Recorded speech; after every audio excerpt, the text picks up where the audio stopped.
everyone, and welcome back to my channel. My name is Rachel Ray, and today is Tuesday, and you know what that is. It is Theory Tuesday, the weird and wacky with Mr. Ray. Hey, Mr. Ray. Hi, everybody. Today, I have no idea what we're talking about, except maybe it has something to do with time travel, because I oversaw some documentary you were watching the other night. It was really weird. So I'm really excited to film another episode of this very fun series. And if you haven't watched the other episodes, there is a playlist, which I will link up here in the eye.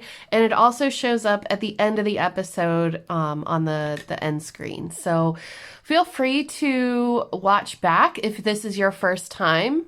Welcome. Welcome to the weird. Today's work in progress is called After the Rain by Diamond Art Club. This is from the Cheryl Burke collection, which, by the way, she's totally killing it on Dancing with the Stars right now, just saying. I am using a Muni-Made tray, a Lace and Lathworks pen, and a storage container from Amazon. I have all of this stuff linked down below if you're interested. Without further ado, I'm going to have a sip of coffee because it's first thing in the morning. And let's get started. James? Yeah, that's it. Good morning. Good morning. Ooh. So I suppose coffee. Yeah, this is tough. Like from my excellent notes, the first thing we need to discuss is what is time? What is time? Is a construct. Is it a construct? Yes. In what way? You want me to get philosophical like 9/11? Yeah, this is a philosophical question. Like. Oh dear. No, it's the way that we organize ourselves. Right? Yeah, and I mean, like, in our perception, time can move at different rates, like, you know what I mean? Yes. When you're having fun, it goes faster. When you're having fun, it goes by faster. If you're really bored, it can really drag, you know? Or, yeah. And I guess that's our perception of it, like, but what, you know, like, what is the actual physics behind time? Like, what's it all about, like, you know? Can you give us an answer?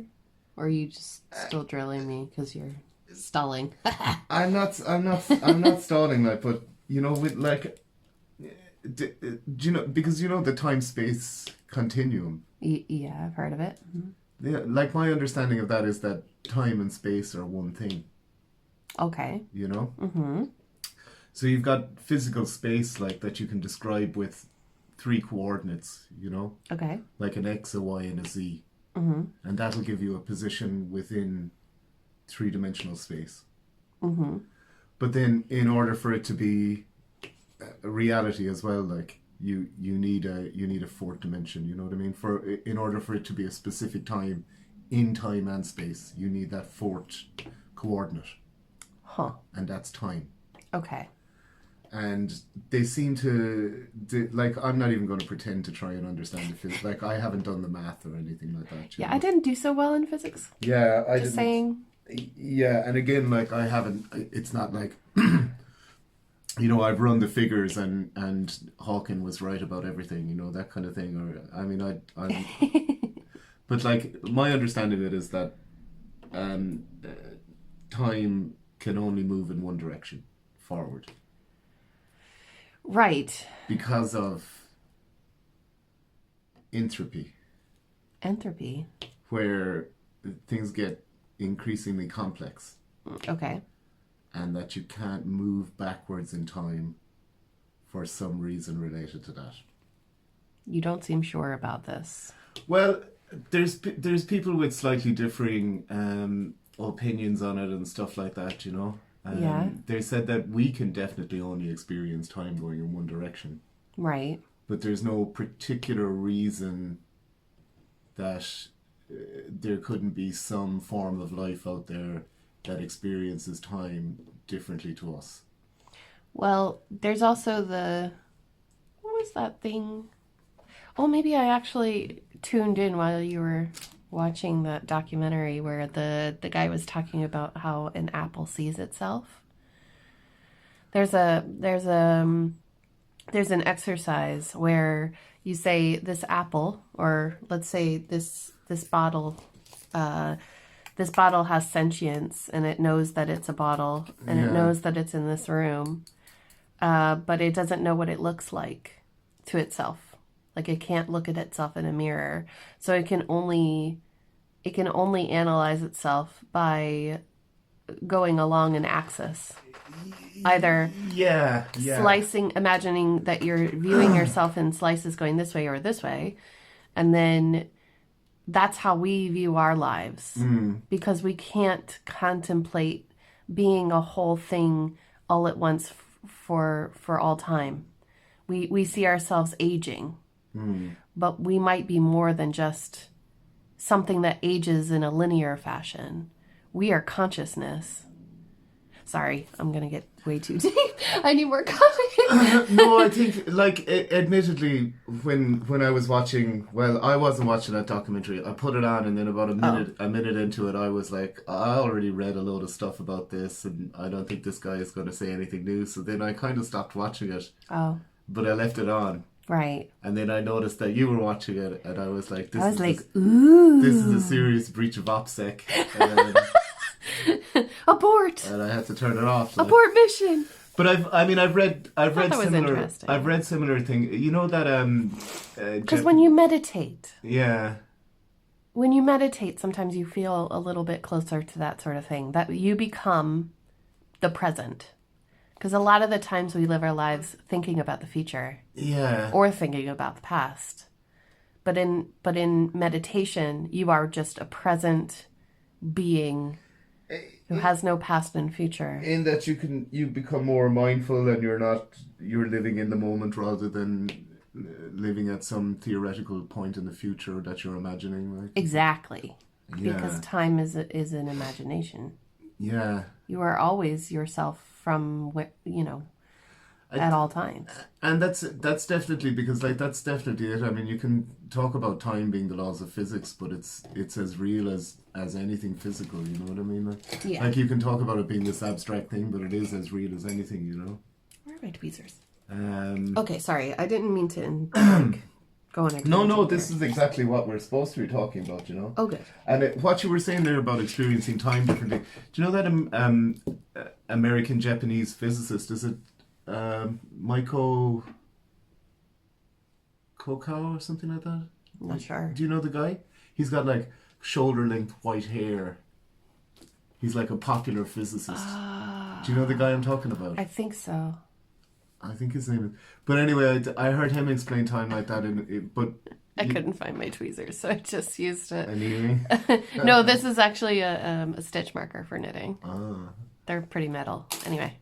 But so he said something similar to kind of what you were saying, like in that, instead of we're an apple trying to experience ourselves, he was like, oh, well, you can imagine like time being the grooves of a record, and we're in the groove, like we're on the needle. So we can only see the troughs on either side, like we can't see beyond that. Right. And we can only see the path that we're on. Yeah. And we can only really see ahead of us because that's the direction that the record is moving. And people have told us that's the way it goes. Yeah, but there's no reason that there aren't beings out there that don't live in this record scratch world, where it's like, wick, wick, wick, wick, and they're moving backwards and forwards through time, Right. They can change the record. And they can move across the record in a different way. Gods, I tell you, they're gods. I suppose that's dun, dun, dun. And so that seems to be it, like that according to our understandings of physics, like time moves forward, Right. And things get more complex as time goes on. Mm-hmm. And that you need these 4 points. The 4 dimensions. Yeah, exactly. And there seem, I don't want it, but like this is a kind of poetic way of thinking about it as well, is that like, do you know, like there's almost like a critical mass, and time and space being the same thing means that things get squeezed out. So if you have a huge amount of mass, then you'll have less time. It'll move slower around that mass, like in the case of a black hole or whatever, Or in the case of boredom. Or in the case of boredom, the fifth dimension, where Oh God, I I thought lost. the fifth dimension was scrolling Facebook. No, yeah, that's what boredom is, Rachel. It's I lost my train of thought there now. Sorry. Uh, don't worry about it. We'll move on. The fifth dimension? I suppose there's lots of examples in mythology of time travel, you know, Oh yeah? and it's this one that we've mentioned lately a couple of times because we were talking about Irish mythology and stuff. Is Oisin and Niamh. Oh yeah, of course, yeah. Where Oisin meets this beautiful woman and he climbs up on her white horse and they go off. Ayy. They ride off across the sea and they end up in the land of Tir na Nog, this island, and he goes feasting and hunting and they write poetry and They have a great old time. they have a great old time for 3 years, you know. And then he goes to return to Ireland and she's like, Niamh's like, no, you can't do that. And he's like, I want to see my family and stuff. And she's like, I don't know if you can do that. And he's like, oh, come on. And then Why she's can't like, I? all right. I'm going back. Yeah, exactly. Here's the horse. Don't get off the horse. Always stay on the horse. And he rides across the sea and he gets to land and he's riding around. He doesn't recognize anyone and he can't find his home. And then he finds a lake. And there's these guys trying to move a stone. And he rides up. I've never understood how this works either. Like, but he rides up on a horse and he's like, oh, you're trying to move a stone. I'll give you a hand moving a stone. So from his position on top of a horse, puts his hand down under the stone and he tries to move it. And He has very long arms. it's like that's the wrong position to try and move something below you from as well. Like Listen, writers and poets. he falls off the horse and he ages immediately, and it turns out that he's actually been away from Ireland for 300 years. Yeah. And luckily for him, a monk arrives just in time to baptize him, because Christianity had come to Ireland in the meantime. So that's that story, and it's 300 years, you know. Yeah. Then there's the story of, I'm going to murder this now, Arashima Noko, or sometimes Taro. Okay. Yeah. Yeah. So Good Yarishima one. Taro was this fisherman in Japan, you know. Yeah. And he rescues this turtle, and then, just like the story of Oisin, he climbs up on the turtle's back, and they ride away to a kingdom under the sea. Okay. And under the sea, he meets this beautiful princess, and he stays there for 3 days, and he has lots of adventures and stuff, you know. And then he decides he wants to return, and again, she warns him not to return and everything. Yeah. And he returns anyway, and it turns out nobody knows who he is. His family home has fallen down. Everybody he knows is dead, and he's 300 years in the future as well. Yeah. So that's a pretty similar story. Keep talking. I'm gonna get some blue tack. Yeah. So that's a fairly similar story as well. And then there's the story that Washington Irving wrote. Washington Irving, of course, the famous American writer. So this story must be based on some of these. Like, now you're gonna start shouting after this. Like, Washington Irving anyway wrote this story about Rip Van Winkle, you know, and he's this Dutch immigrant to America, you know. Did he write it? I mean, he's taking inspiration from somewhere, because I believe Washington Irving wrote The Legend of Sleeping Hollow as well. Oh yeah. Yeah, which is the Dahulla, like, you know, the headless coachman that we were talking about before, that walks around with his head under his arm, and in some versions of the Irish one, he'll throw the head at you and stuff like that. In some of them, he's on a coach. In the vast majority of them, he's on a death coach, you know. Yeah.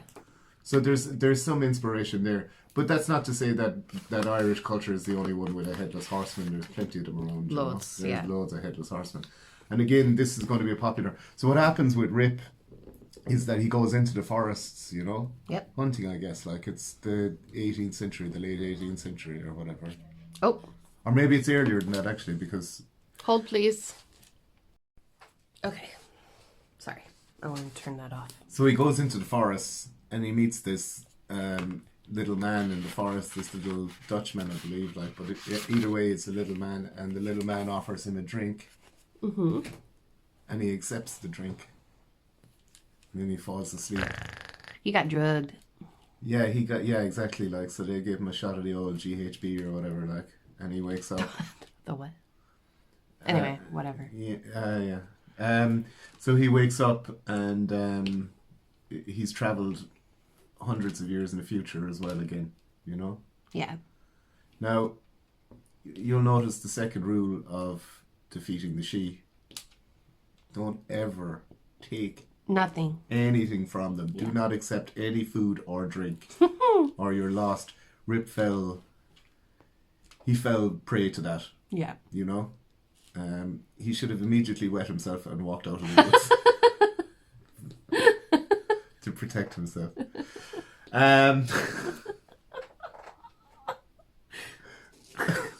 have to get off that trip. That's it's your fault. It was a poor joke in poor taste to start with, and now we're harping on, and it's. So I suppose just to point out that there are plenty of legends, you know, where time travel or missing travel, but really what's happened is you've been tricked by the otherworldly people, you know, right? The people from the other dimension, if you will, and you're traveling forward in time. Hello from the other side. So then I guess that's just to put it in its context, you know. Okay. That time travel, and then of course like they started writing loads of time travel kind of stories then around about the end of the 19th century, you know. Why do you think that was? I think it was correlation, just well, like a lot of like fairy stories and folk stories get filtered through the lens of kind of you know, the scientific method, which was kind of arising in those decades, you know? Yeah. I mean, if you look at Newton as well, like Newton's like the father of physics, you know, modern physics, and he, you know, like Newtonian physics is still standing in a lot of areas, and, you know, he came up with the first workable theories of gravity and motion and their relationship to time and stuff. But he was still an alchemist. You know, he still believed in the transmogrification of base metals, you know. Whereas then a couple of hundred years later, well, 100 and something years later, they would have started to develop this scientific method where things needed to be reproducible in order for them to be accepted as facts, you know. Right. Like you had to have a theory, devise an experiment, and have that experiment repeatable, you know. Yes. And I think that it was that really spurred the development of like science fiction and stuff like that, early science fiction, like Jules Verne and H.G. Wells and stuff like that, you know. Yeah, I was just thinking about Alice in Wonderland and bending the laws of physics and time and things like that as an early fictional work. But it would have definitely probably been. They would have taken inspiration from mythological stories for that, but it would have been the early. Was it the late 1800s or early 1900s that it was written? I think the late 1800s. Anyway, if you're interested in Alice in Wonderland, I have a whole playlist where I read the entire book. I'll link it. Mm-hmm. Anyway. And then just to talk about like how, you know, experiments in time and stuff like that we've talked about before. Can you remember any of them that we talked about before? Put me on the spot? Yeah. There's only really one. Are you talking about the alien one with the barn? What's the alien one with the barn? Where the lady and her mom and her kids were driving through this covered bridge. Not a barn. A covered bridge. It looks like a barn. And then on the other side, they were in opposite spaces, and the mother has never driven a day in her life. So. Oh my God! Yes, I remember that they found themselves on the other side of the bridge, and they had swapped seats. Yeah. Yeah. And time had skipped. Like they had a blip. Yeah, exactly. Yeah. Couldn't. Well, yeah. I mean, that's your classic alien abduction stuff, isn't it? Like, I'm talking about where they use stuff to bend the very laws of physics. Oh. I'm talking about the Philadelphia experiment. Oh. Do you remember that one? Yes. Where the USS Eldridge, was it in 1940? Something. G3 or something like that during World War II. They were trying to develop. This is the like legend, the urban legend, that they were trying to develop cloaking technology for the USS Eldridge, and they made it kind of disappear. They made it disappear and reappear in another space, and then there's other theories that they were messing with time and space itself, and that they had jumped 10 seconds in the future, and then various tellings of the story have them appearing in 1987 or whatever at a different port, and you know what I mean? And then they appear back in their own time, and people are fused into the wall, and you know what I mean? Yeah, and it's so they're messing with the time and space, you know, the very fabric of it, like, you know, not just the continuum that they talk about or whatever, but the actual nuts and bolts of it. And then of course that's supposed to become the Montauk stuff, you know. Montauk. Whatever it is. Yeah, Montauk. You know, like in New Jersey, I believe, and that's supposed to become that. And then they're doing all sorts of exotic stuff with physics. They're messing with time. They're messing with space. They're opening portals to other dimensions. And that's the base story for Stranger Things. Then, you know. Yes. And then that, I don't know, have we talked about that, didn't we? Like, what, Stranger Things? About the Montauk experiment, because you can get into it. I think we did, but it was a long time ago. It was a long time ago, and I don't think we did it in detail, because for me it's one of the craziest ones. Like, every time you turn around in the 80s and parts of the 90s, every time you turned around, someone was coming out of the woodwork going, "When I was a child, I was involved in the experiments, you know? Yeah. I traveled to another dimension, you know? Another dimension. And another dimension. Okay. Now, there's your earworm for the day. I think we like, so that's a bit too much to get into. And is it really time travel, you know? Because there is a machine. It doesn't travel through time, but it can experience time. You know the way when they look into the universe using telescopes, because of stuff that I don't particularly understand or can't explain, and the nature of light and stuff, okay, that they can look back in time when you look into the universe. Yes. So, like, if you see something happen, like, do you remember because light travels much faster or slower. Wait, light travels. Yeah, like the nearest star faster to us than sound, anyway. Is like Proxima Centauri, I believe, like, and that's 4 and a bit light years away. Yeah. So when we look at it, we're looking at that star 4 and a bit years ago. Right. But there's a way that they can look into space and see that star at a later period. They can't see it at a period that's closer to the present or whatever, you know, is my understanding. But they can see it. They can see what that star looked like thousands of years ago, or they can see what the universe looked, you know, like billions of years ago somehow by looking at the light or something. I don't know, you know, because of the physics. Because time travels through space. Well, things that happen travel through space at the speed of light, you know. Yes. So what if you could harness that type of technology, and you could view on a screen stuff that had happened in the past? Like, you're looking into the past like they look into the early universe, and you're viewing electromagnetic residues that are left over. Okay. You know? Yeah. Do you know what? Am I explaining this right? I don't know. Are you? Well, I think you are. I don't know. What if I was to tell you that such a device did exist? Or does exist? It exists? It exists, yeah. What? Now, who would you think had built this device? The Russians. The Russians? Oh, far more dangerous than the Russians, Rachel. The Americans. Oh, even more dangerous than them. The Irish. Those guys? What, are you joking me like? Enough shy talk, like they wouldn't be going around building those. No, it has to be the Nazis. It's not everybody's favorite, the Nazis. No, it's two Catholic priests and 12 of the world's scientific luminaries. Oh, that was not the direction. Yeah, and this is according to a guy called Father Francois Byrne. Francois Byrne. I believe I'm pronouncing his name right. And he's an Italian Catholic priest, you know? Okay. And in 2002, he wrote this book called The Vatican's New Mystery. And it claimed that this guy, Father Pellegria Mario Ernetti, who at this stage had been dead for about 6 or 7 years, you know?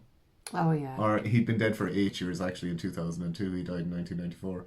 So Francois Byrne publishes this book claiming that Ernetti and 12 other scientists, and himself is involved in it as well, had built this thing called a chronovisor. Chronovisor? Are you kidding me? No, a chronovisor. What it is it's a cabinet, you know, with I'm not even joking here, a cathode ray TV. And it's got the cathode ray TV and loads of mysterious levers and stuff, and you step into the cabinet and you pull the various levers and press the buttons, and it allows you to view events in the past. He claims that there was like a dozen scientists involved in developing this, you know, and one of them is Enrico Fermi.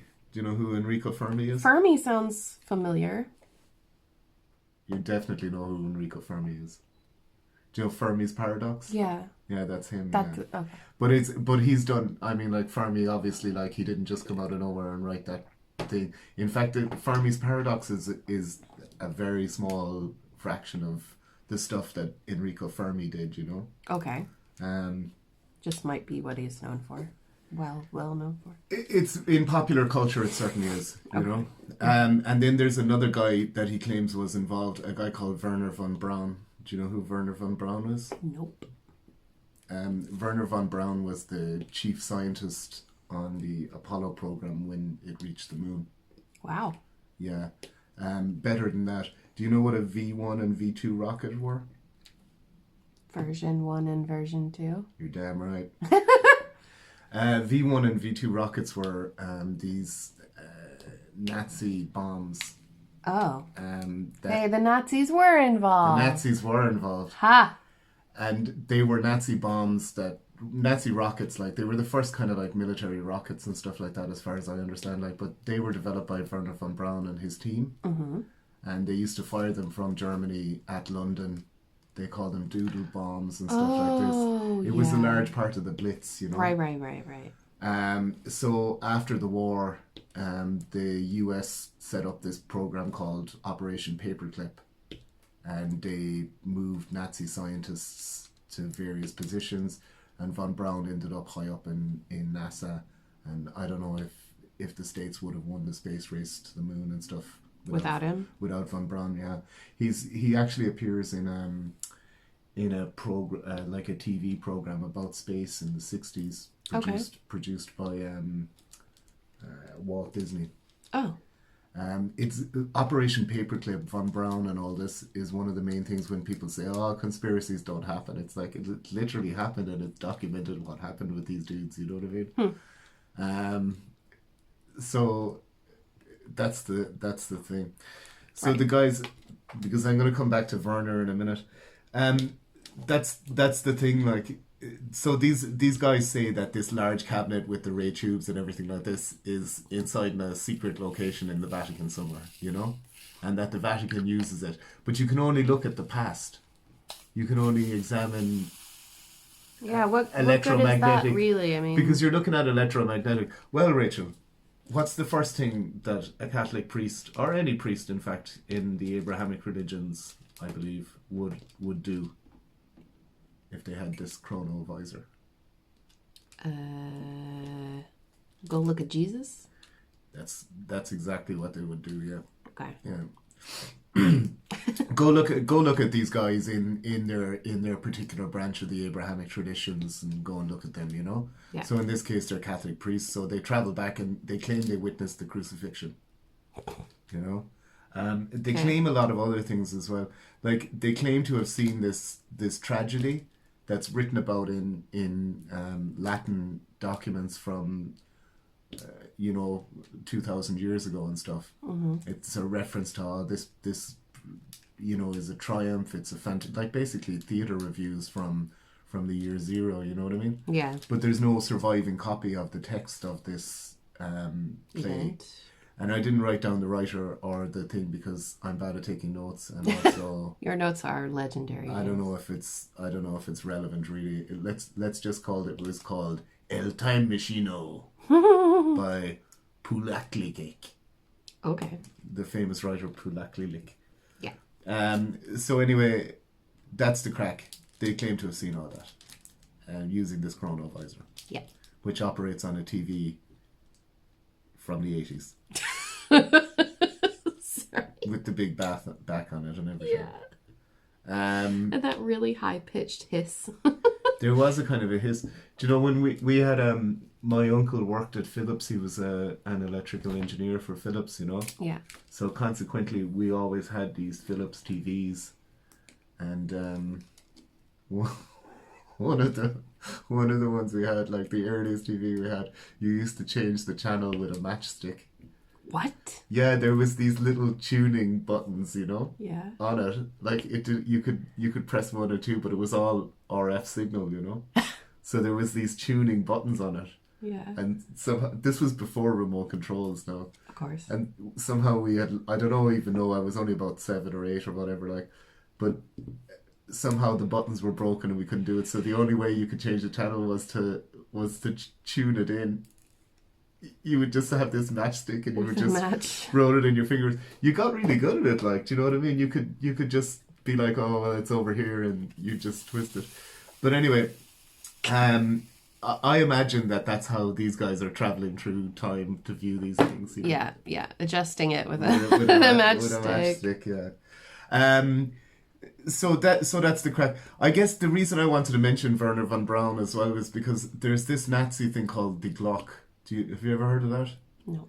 The Glock is reputed to be variously a UFO, a super weapon. It's one of the major... It's a plot point in some versions of the Captain America story, in that the Red Skull is building the Glock. Whoops. It's reputed, I believe, to have been built in Poland, you know. Okay. A lot of weird stuff went on with the Nazis in Poland during the war, like they built massive tunnels underground and stuff like that. But Werner von Braun is and supposed they had like to... lots of gold for some reason. Yeah, I mean, there's the legend in Poland of the Nazi gold train that's hidden in one of the tunnels, and then that's supposed to have been the place that they did the Glock. And there's all, I mean, anything to do with the Nazis and conspiracies is massive. You know what I mean? Yeah.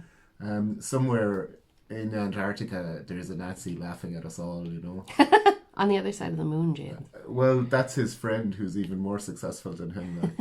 And then there's a guy in Argentina wondering where it all went wrong. Right. South American Nazis.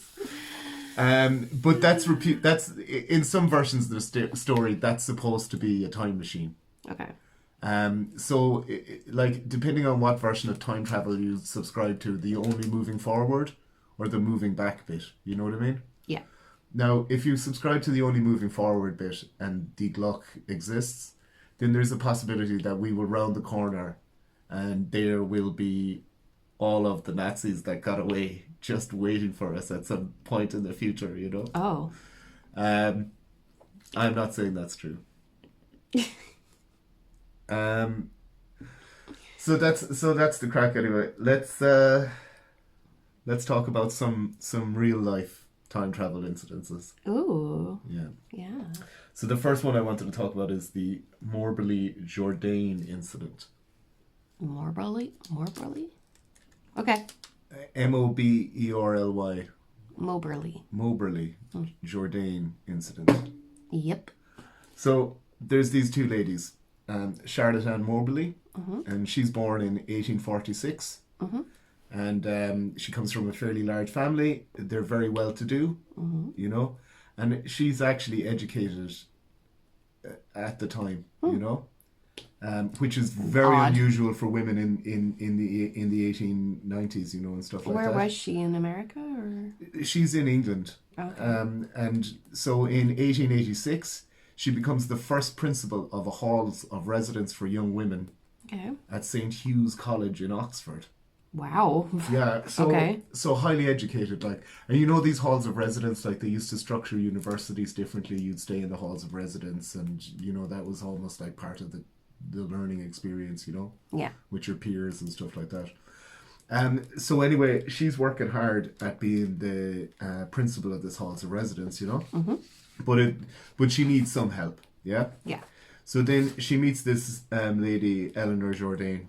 You know? Okay. Now, Eleanor's a little bit younger. She was born in 1863, and she's the eldest of 10 children. Her dad's a reverend, you know? Of course. Yeah. So, and she comes from a fairly famous, like, her sister was an art historian, and her brother is a mathematician of some renown, you know? Okay.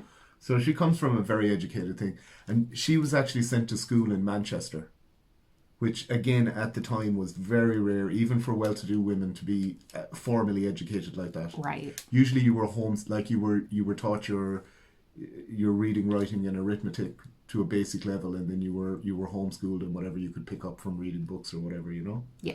But anyway, she's genuinely educated, has documentation and stuff like that. So she goes to. She's traditionally educated. So she goes to help Charlotte Moberly. Yeah. Okay. And then she's the assistant principal of this place, yeah. So they're working away, and then in 1901 they visit Paris, yeah. As you do, like, yeah. And you know they're hanging out in Paris. They take an apartment. So they're there for quite some time. Yeah. I guess in those times as well, if you were going to go somewhere, you'd probably want to go for 2 weeks because it takes you about a week to get there. You know? You travel overland and in a coach and stuff. So they go there, it's 1901, it's the turn of the 20th century, and they go to Paris, yeah? Yeah. And on the 10th of August, they travel to Versailles, and they tour around the grounds. Well, they toured the palace, you know? Yeah. And they wanted to see this certain part of the palace, which again, I've not written down. Because it was in French, and I don't know if it was relevant. I should stop explaining these things. My missions for this one. They went to a certain part. They went to a certain part which I cannot disclose. Lovely place. And it was closed, and they were a bit disappointed, you know, because there was stuff in there they wanted to see. And they traveled all that way. But you know what? We're here now. Let's go and walk around the grounds. You know. Yeah. So they start to walk around the grounds of the palace at Versailles, and you know the grounds are extensive and they're really beautiful. Like, you know, it's the palace of the Sun King. You know. Yeah. And so they're walking around the grounds, and one of them looks over and she sees this like oddly dressed washerwoman or something, you know, or at least this window at this cottage gets slung open, and this lady in strange dress leans out, and she starts, you know, shaking out a white sheet. You're like, that is so strange. And then they go over this bridge, you know. Okay. And they go to the edge of the woods, and things start to feel weird to them, you know. And then they look over, and there's this garden shed, and there's this guy in really weird clothes, you know, and he's got this pockmarked face, like from smallpox, and he just moves very weirdly, and he looks at them, and he just starts eyeballing them up and down, you know. Ooh. And they get a pretty weird feeling from him, you know. Look at that scruffily dressed guy eyeballing us. So they move off, and they see a meadow, and there's a lady sitting in the meadow, and she's dressed very finely, but again in very unusual clothing, and she's sketching, you know. Yeah. And they see other things that aren't as impressive, and they're a bit like, this is so weird, but they don't talk. They're just like taking it all in while they're walking the grounds, you know. Okay. So they skedaddled in, and they get back to the apartment, and they don't really talk about. Even though both of them found it very weird and unsettling, they don't talk about it for ages, yeah? Okay. And then after about a week or so, they speak about it. And they both don't know what to make of it. They think that maybe the gardens were haunted, or that, like that these were either ghosts, or they had dun, dun, dun, traveled through time itself. So these two ladies that are in charge of a halls of residence at one of the Oxbridge universities, just have this really weird experience. And like, where am I here? Like in 10 years later then, yeah, they start hashing it out amongst themselves, yeah? Yeah. And they start talking about it and everything like this. And then in 1911, 10 years after it happened, they published a book called An Adventure under the pseudonyms Elizabeth Morrison and Frances Lamont. Okay. And they just basically put that forward, like their experience, did they travel through time and space and all this, Yeah. This is in 1911. It's under an assumed name. Life goes on as normal, yeah? Mm-hmm. And then World War One hits, okay? Okay. Now, at this time, Jourdain, who was taken on as the assistant, yeah? Mm-hmm. She's described in a few places as having a more forceful personality. Mm-hmm. So she ends up becoming the head of the school. Okay. And Moberly kind of takes the assistant role, Yeah. And during World War One, she becomes really quite... what am I trying to say? She thinks there's a German spy hiding in the college. And she starts becoming increasingly authoritarian. And over the course of the war, most of the academic staff at the college quit. Because she is... Difficult. She's difficult. And she keeps harping on about German spies. And Paranoid a bit. She's paranoid a bit, yeah. And then after the war, then she becomes... the quote here is like that. She becomes more and more autocratic. Okay. And as with people that are stressing out about spies and everything like that, she dies of a massive heart attack in 1924. Yeah. And yeah, she's younger than Moberly. It all comes out that these two ladies wrote this book, An Adventure, in 1931, which is 20 years after they wrote it. Yeah. And 30 years after they travelled in time and stuff. And then that's it. Moberly dies in 1937. She was quite old at that stage. Yes. Like she was in her 70s. Yes. These ladies like believe they travelled in time. Do you know? Right. There's a lot of talk about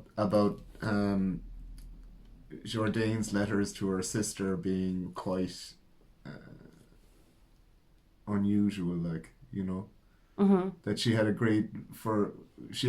very strong kind of belief in spirits. The paranormal. Yeah, in the paranormal. Right. Exactly. Maybe she was sensitive.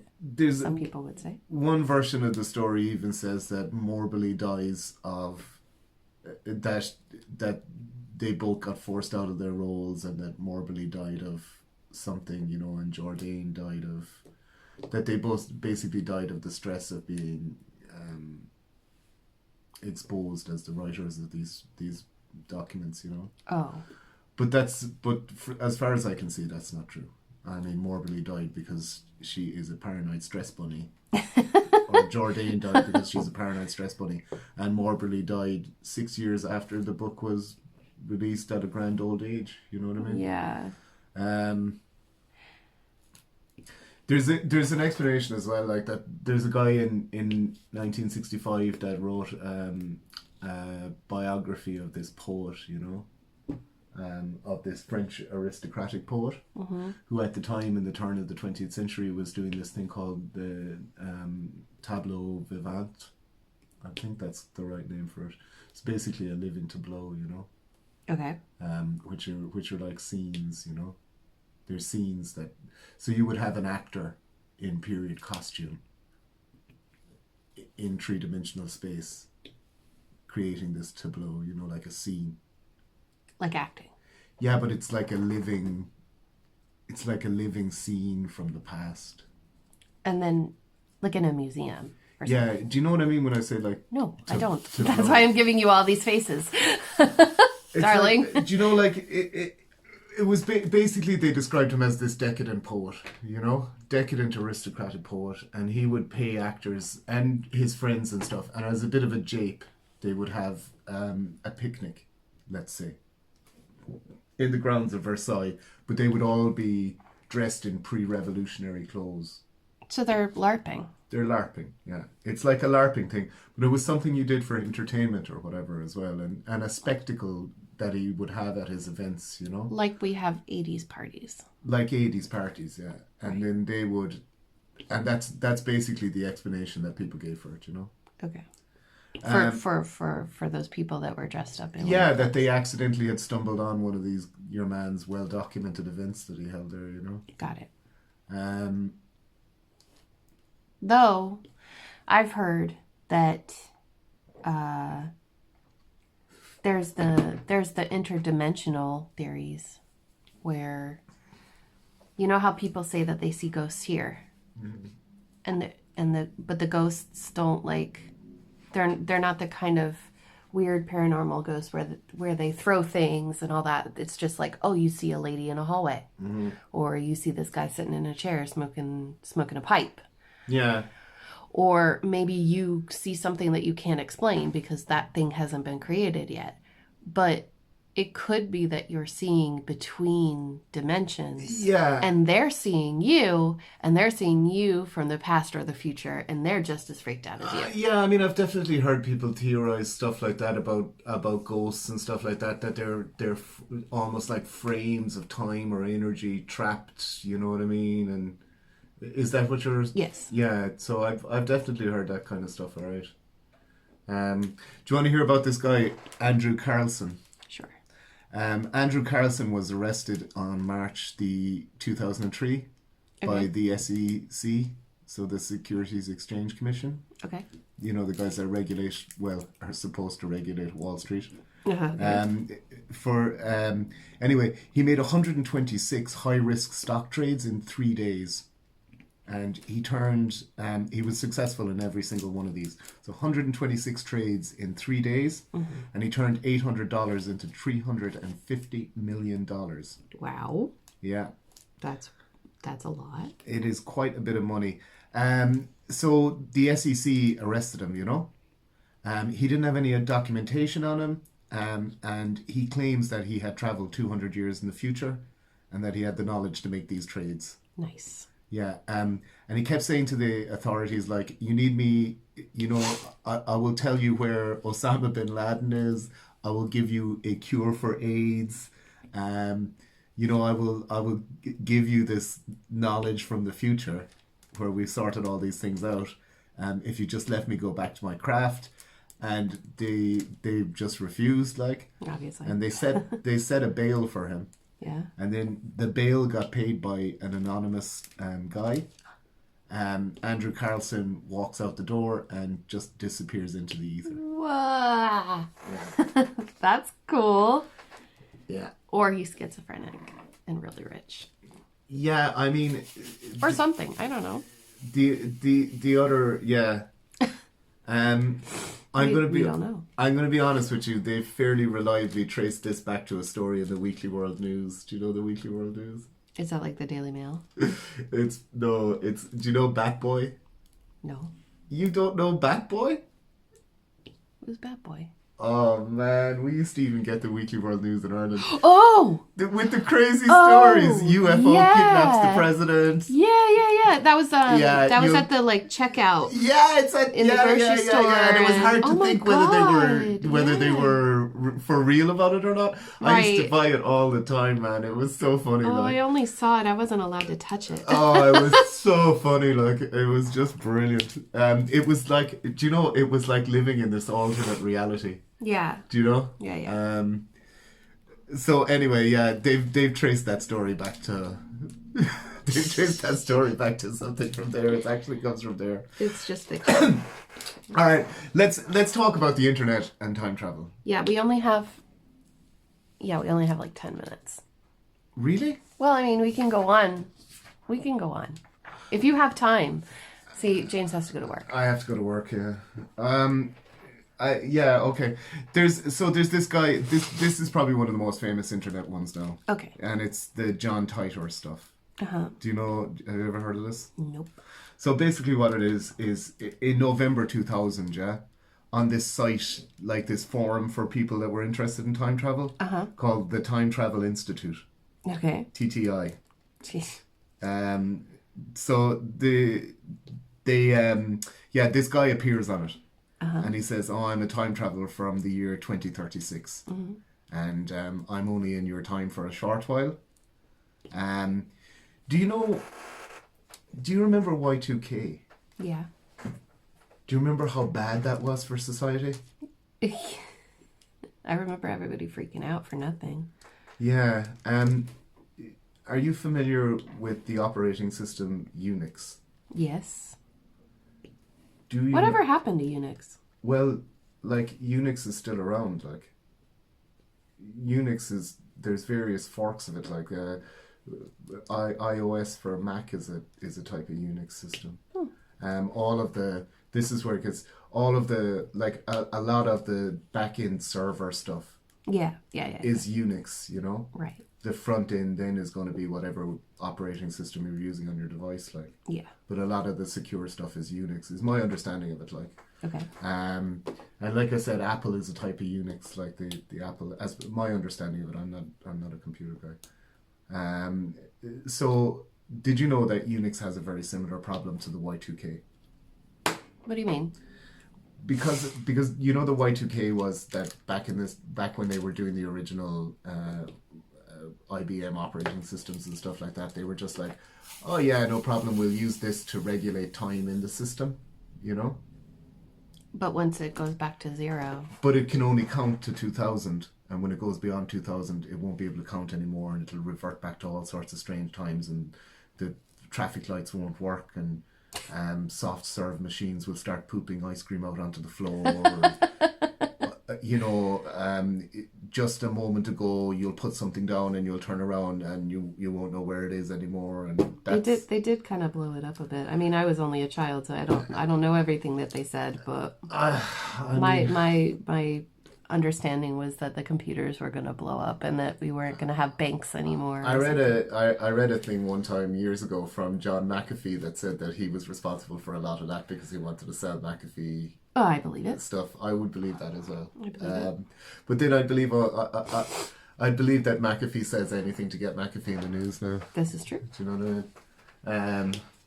Did McAfee die? He committed suicide in a prison, but before in Spain. But before he did that as well, he tweeted out Q-related stuff and seemed to be indicating that if he was found suicided, he would have been murdered by the deep state. Yeah. So to the end, what a legend! Wow. Yeah, for real. Anyway, yeah. There's a similar problem with Unix systems in that whatever way they regulate time within the system, that it will be able to get to the year 2038, but no further. Now I know what you're thinking. 2038, we really need to get on this. This is a serious issue. How are we going to fix it? You know? So this guy, John Titor, claimed to have travelled from 2036 and travelled back to 1975 to get his hands on an IBM 5100. Because something in the operating system of the IBM 5100 could solve the problem in the future. Sure. Now, he said that he travelled back in time because his grandfather had been involved somehow in the development of this operating system. And you know yourself how technical knowledge is genetic. Yes, absolutely. So obviously he's the right guy to pick for the job, like, you know? Yeah.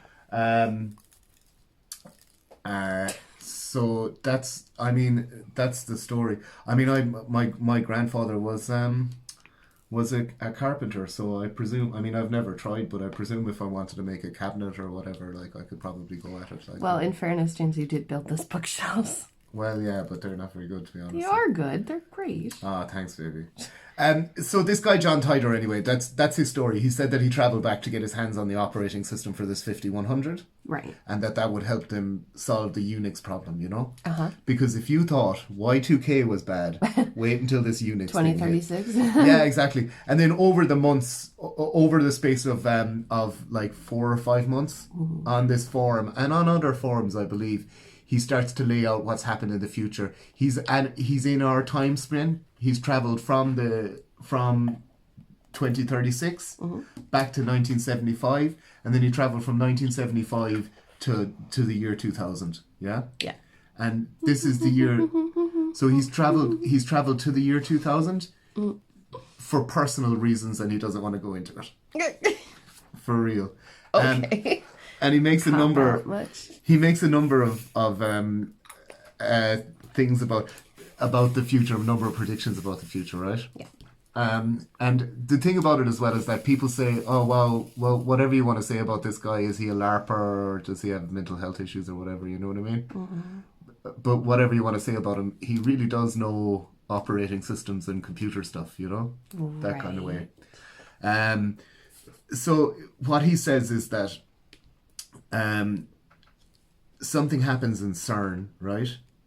You know, the Large Hadron Collider in CERN, the European research. You don't know what that is? No, James. Are you kidding me? I don't think many people would know. Could you explain, please? It is the largest. It is the largest particle accelerator in the world. It's under the mountains in Switzerland. At the time when they were setting it up, there was already a particle accelerator there, and they were building a bigger one. And at the time in 2000, there was a lot of worry that they would open up a hole, like a black hole or something, and it would swallow the whole world and stuff like that. Oh dear. You honestly don't know? No, I know. I have seen pictures of the particle accelerator. I did not know what it was called. Oh yeah, it's the Large Hadron Collider. Yeah. So he says that something happens at the time. This Large Hadron Collider was topical, you know. Okay. So he says, oh, well, they're going to turn it on, and then pretty quickly they're going to come across this particle in 2001, and that forms the basis for time travel. And they take that and they use it with the mathematics of this guy, Professor Frank Tipler, Okay. who I looked into, and he does do mathematics based on time travel and stuff like that, you know.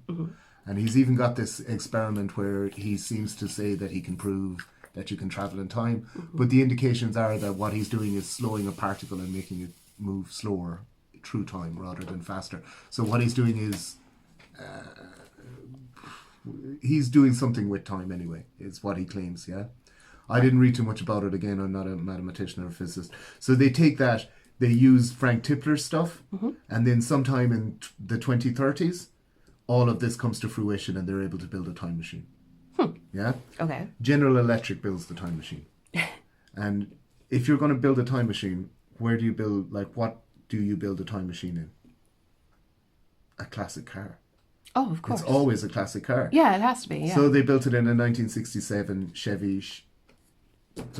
I've got Chevy Corvette. Oh yeah, that's the name of the thing. So they built it in a 1967 Chevy That's Corvette. classy. I'm going to say Like it.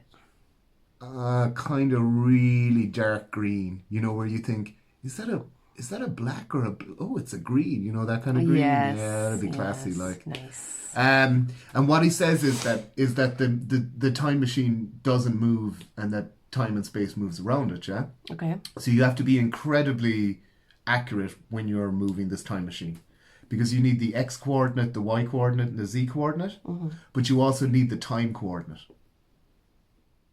Yeah, Because you're winking in and out. Yeah. And you need to be exactly on those 4 coordinates. To give you an idea of how accurate this is, like the Earth moves through space at 20 kilometers an hour. Or 20 kilometers a second. 20 kilometers an hour. I could like jog at 20 kilometers an hour. That is 20 kilometers a second. And that is, for our American friends, 490,000 miles an hour. Wow. So almost 500,000 miles an hour. So you got to be on that. Yeah. You know? So he says that's how it works. He says then that pretty soon, like in 2005, there's going to be a second American Civil War, and that America gets split into 2005. 2005, yeah. And he says that America gets split into 5 separate factions, and the only faction I could find, they said like that the new capital of America is Omaha, Nebraska. So good for Omaha. Omaha Steaks. Yeah, exactly. Like, so he says that that's it. Do you know what caused the Second American Civil War? Election fraud. Dear. Yeah. Are you sure he didn't mean to put 2025? I don't know. I mean... So he says that, he also says that like war, it springs off a crisis in kind of world democracy and stuff like that, or not world democracy, but in world peace and stuff like that, you know? Right. And it gets so bad that the 2008 Olympic Games in Tokyo, in Beijing, the 2008 Olympic Games in Beijing are cancelled, and that's the last time the world ever celebrates sport. He also says that in 2036, Creutzfeldt-Jakob's disease is prevalent and is very, very dangerous, and it's ramping through society. Do you know what Creutzfeldt-Jakob's disease is? Nope. Have you ever heard of mad cow disease? Oh, yes. Spongiforma, I think they might call it, or something like that as well. Yeah, basically, it's that. And then just as quickly as it started in March 2001, the messages stopped 5 months afterwards, and presumably he's returned to his own timeline. He said stuff as well like that every time you travel back in time, that you make changes to the timeline, and that you're moving between timelines. Like there's an infinite number of timelines. Yes. And you'll find yourself. So it seems silly to me. Like the minute you say that, it's like, so you're traveling back from your timeline to fix a problem in your timeline, but you're going to end up in a different timeline altogether and not fix the problem in the one that you came from. Do you know what I mean? Like, well, hopefully you did. Yeah, and then he said like there can be like little differences. Like you'll travel back, and then there'll be like a 1 or 2% difference. So for instance, it was Bearstein being bears, you know what I mean? Or no, it was Bernstein, and now it's Berenstain, and nobody knows why. Yeah. Everybody that I grew up with remembers Bernstein. Let me get Nelson Mandela on the phone there, my good friend Nelson.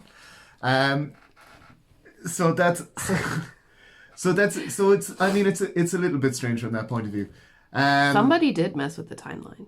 Somebody might have messed with the timeline. I started looking into a different guy then, because I was looking... This is actually the guy that I was originally interested in looking into, but then when I looked into it, I found a very sad story. Oh. So this is another online time traveler, yeah? Okay. Now, imagine you've developed an anti-spam software. Okay? I am McAfee. You've developed a powerful anti-spam software.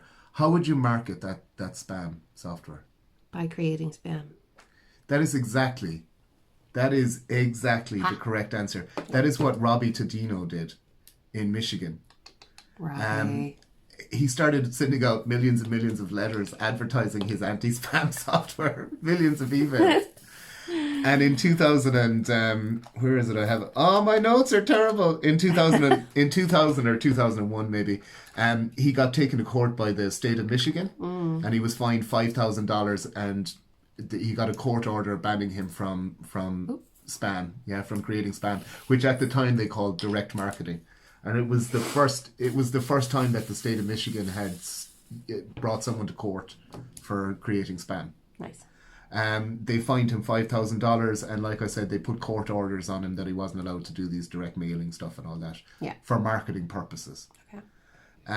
So anyway, the reason I didn't touch on this is because it's not entertaining, and it's actually very sad and tragic. Oh. But it is funny also, so I thought we're going to have to talk about it. So Robbie starts sending out spam letters, right? Using his knowledge of spam. He's only 20 or 21. No, it's not spam, it's direct marketing. He's only 20 or 21, so he starts sending out these 3-page letters asking if there are any time travelers or aliens disguised as humans that can help him out with some technology. He needs to get an Acme 5x24 series transducing capacitor with built-in temporal displacement.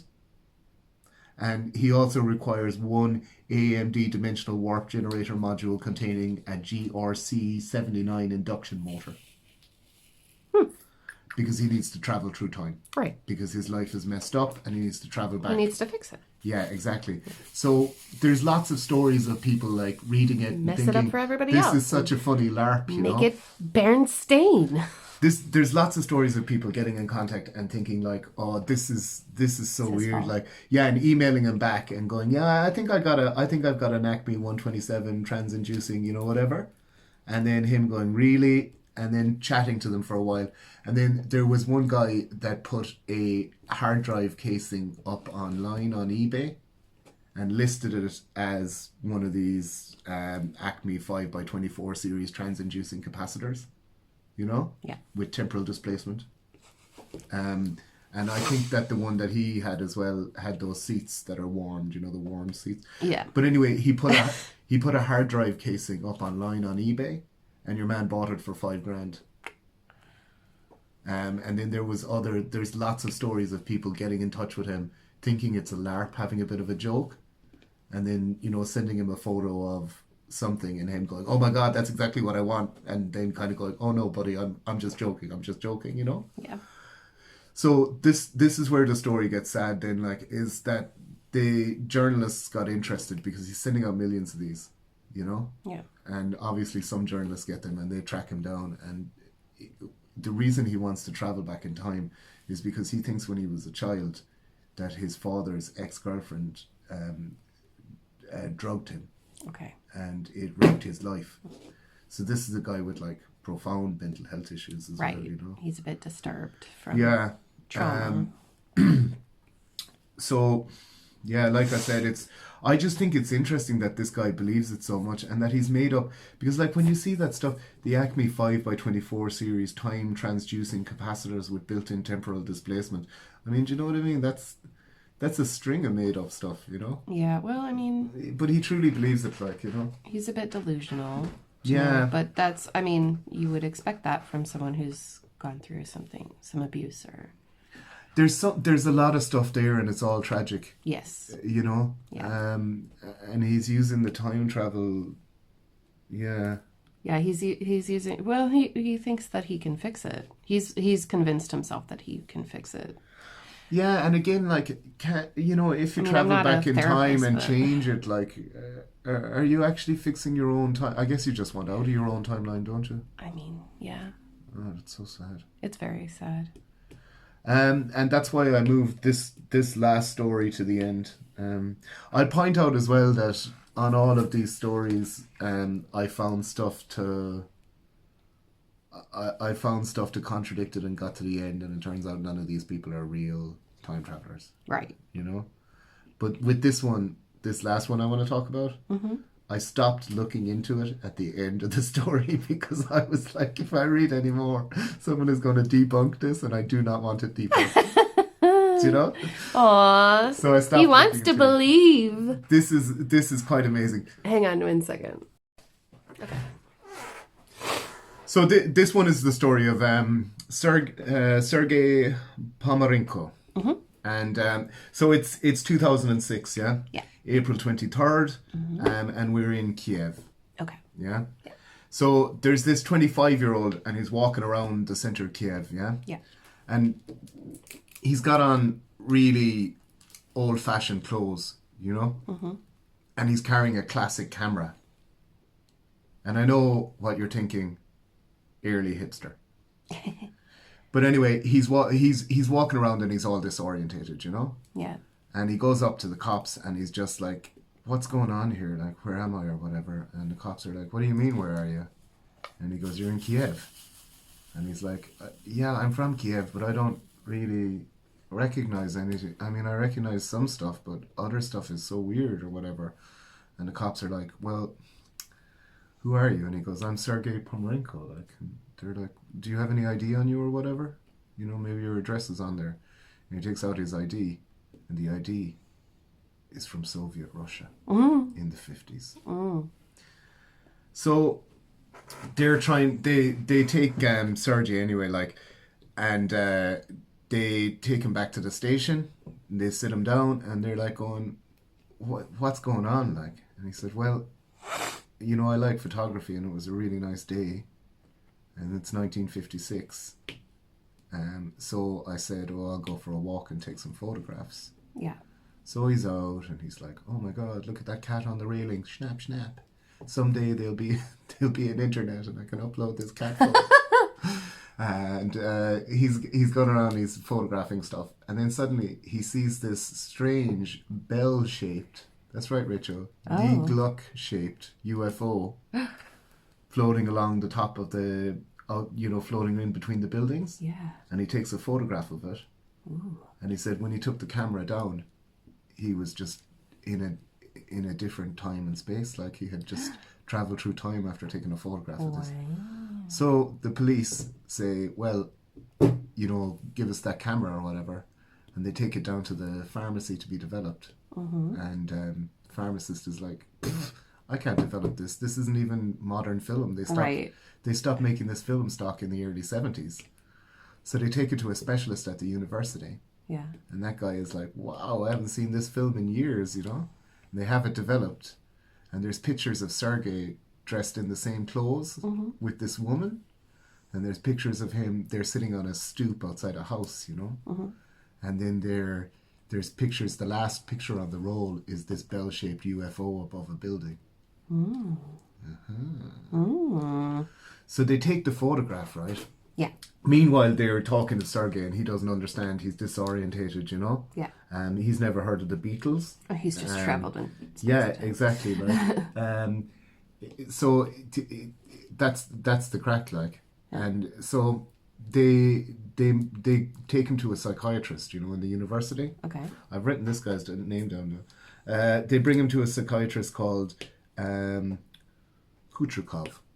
Okay.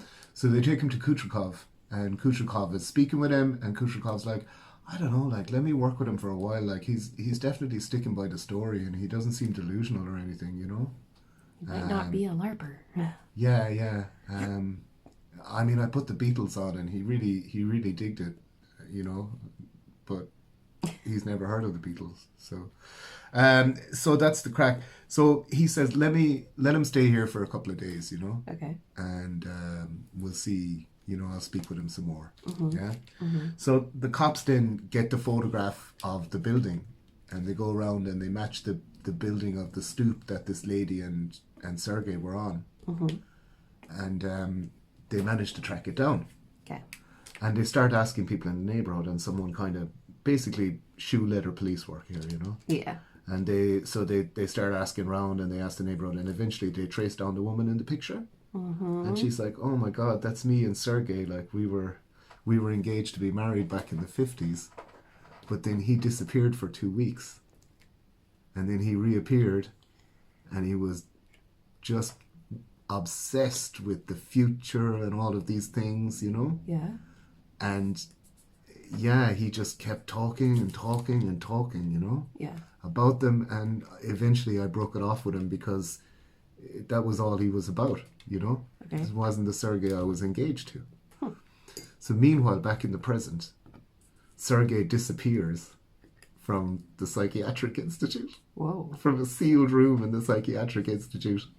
12 Monkeys style, he's gone. Wow. Yeah. Okay. And they go back and they talk to the lady, or they go and they look up Sergei Ponomarenko. Yeah. And the only thing that they could find is a police report from 1960 where he had finally gone disappeared, that someone had reported him missing, and there's no more sign of him ever again.